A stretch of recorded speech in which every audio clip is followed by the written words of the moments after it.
So here we were. Everything that I was fighting for the past months had finally came to fruition, and I was not happy. This was not what I had imagined for my marriage, my wedding. My close family and friends wanted to be there, and for it to just happen out of the blue, I think a lot of them were caught by surprise and even a little sad too. And some of them were upset. I don't know why in my head I thought getting married would solve our problems. I don't know why I thought that was my one way to not lose her, because I didn't have her even after the marriage. The memories I had that stick out the most are of me laying on the couch, sleeping all day, and being really sad, ruminating about whether I should be here, and so disappointed that I got married the way I did. I think I was so disappointed in myself because I let myself get into something that I knew I wasn't comfortable with. The things she was dealing with by herself and the things she was dealing with in the relationship and our back and forth and up and down road, it wasn't helping her. It wasn't helping me. And so her depression wasn't getting better. There was more guilt, there was more stress. Everything was just piling on and on. Oftentimes throughout our marriage, suicide was on my mind because I just couldn't cope. And it seemed like no matter what I did, nothing was going to take me away from the fact that I was a destroyer and I was a burden and I was a failure. Here we were at the counselor's office because I didn't know what else to do. And so she was explaining the way she felt and the ideas in her mind. And I promise you, I thought that we were going to go in there. She was going to get some things off her chest. The counselor was going to be like, listen, just look at things this way and that way. Magical combination of words. It comes together and she would feel great and we would go back home and life would be better. But instead, they Baker acted me when I told them what I wanted to do.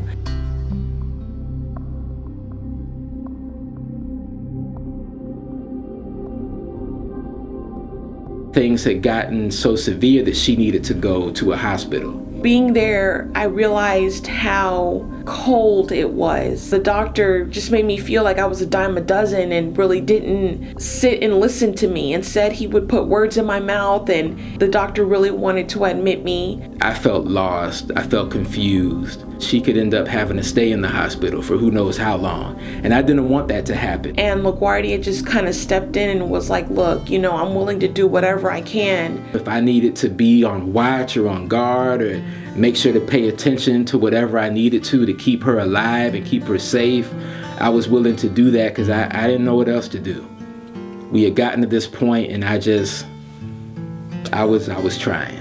I felt that no one other than my mom would have stuck up for me like that. I remember hugging him and thanking him because I knew he didn't have to do it. He could have been fed up with how I've been feeling and just let me go, and I would have understood. From that point on, it seemed like we saw each other for the first time in 3 years. I found myself falling back in love with him. I realized why I had loved him for all this time. We legitimately were enjoying each other's company and enjoying the marriage. In addition to me finally getting counseling, I finally went on ahead and consented to medications. I found the right ones for me. I was in a really great space. I felt like I was happy for the very first time in my life or since I was a child. And I was productive and I was energetic and I was really friendly and I was just on an even keel. And I didn't feel like I was fighting so hard on a daily basis to be functioning. I instead was happy and it was no real problem in being happy. In our 4th year of marriage, I lost my job. And so I was on unemployment and I was getting freelance gigs in the meantime while we tried to figure things out. She was working part-time, but even with that going on and us not knowing what the future held, things were pretty good. Until I realized I couldn't afford it with my insurance. And then there was this whole year process of trying to find the right meds that matched the first meds that I had taken. I thought that everything that we had been doing for those 2 years had been working. I thought we were good, we were in a good place, and now I was facing something that I didn't have an answer to. I was going through so many changes with these meds, and it just got to a point to where I realized there was no way I could make this situation right except to end it. I was praying, I was trying to keep her from doing anything to herself and just hoping, like always, that after a few days, after a week, it would subside and she would come back to normal. But it was getting to week 2 and things just weren't changing. And then all of a sudden, this one day, she didn't hardly want to be alive and she didn't want to be with me. And I remember calling my mom and kind of just telling her, I don't want to try anymore, but thank you so much for all you've done. And that was kind of like my goodbye. And I was cutting at this point because I was trying to get myself prepared to end my life. And that's when she suggested, you really need to get into treatment. My unemployment had ran out and I didn't have any leads that were coming in, and I knew that we couldn't afford another month in our apartment. So I didn't have anything.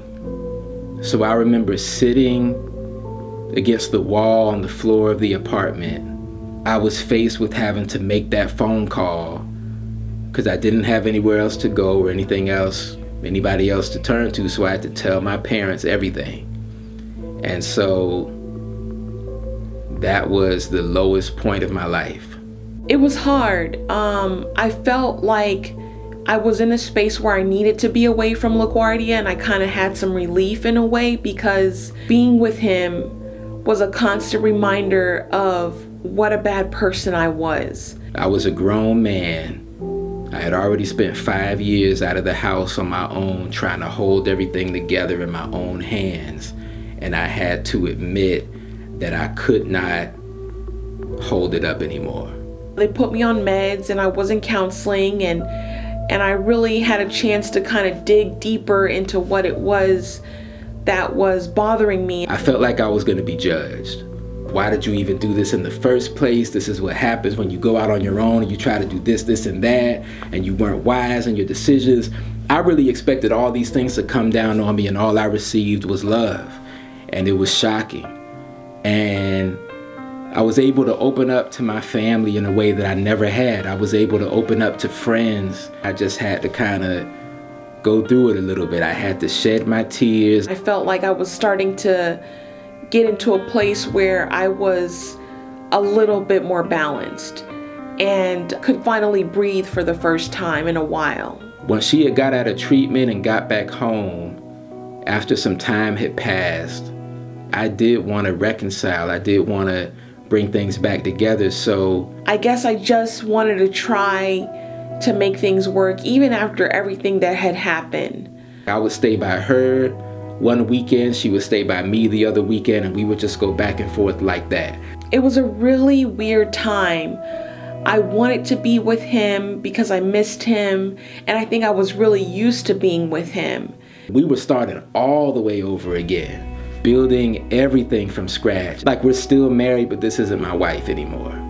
If I were to truly admit it, I wasn't ready to carry on a relationship. I still was in a sensitive space of getting healing, and I still wasn't on the complete right meds to get me there. I had suppressed the way I felt for so long. I was walking on eggshells, always afraid to tell her the way I feel for fear that it would send her into a deeper depression or that I would lose her. And so I had bottled these things up inside, and I was getting to this point to where, man, we've been together for all of these years, and I'm sitting here fighting just to have 10% of my wife. It was a lot of back and forth, and all the while I was on meds and I was still unstable. He would really push for the relationship to stay intact, and he would leave really sweet notes and things like that. And I just wasn't interested. Seeing what she was going through internally was one thing, but I felt like my part in it, my feelings, my emotions, the things I was giving, it was not respected. It wasn't cared for. The times I had to convince her of her love for me, I was tired of doing that. I'm like, if I gotta convince you, if you don't feel like you love me, if you don't feel like you understand what this is and how important my relationship is to you, then why are we here? LaGuardia came by, and it was during the time that I was sleeping, and I don't remember him saying much or anything like that. And then I woke up either the next day or later that night, and I called him, to let him know, oh, I'm so sorry. I was telling him that I wanted to see him, and he was like, I want a divorce.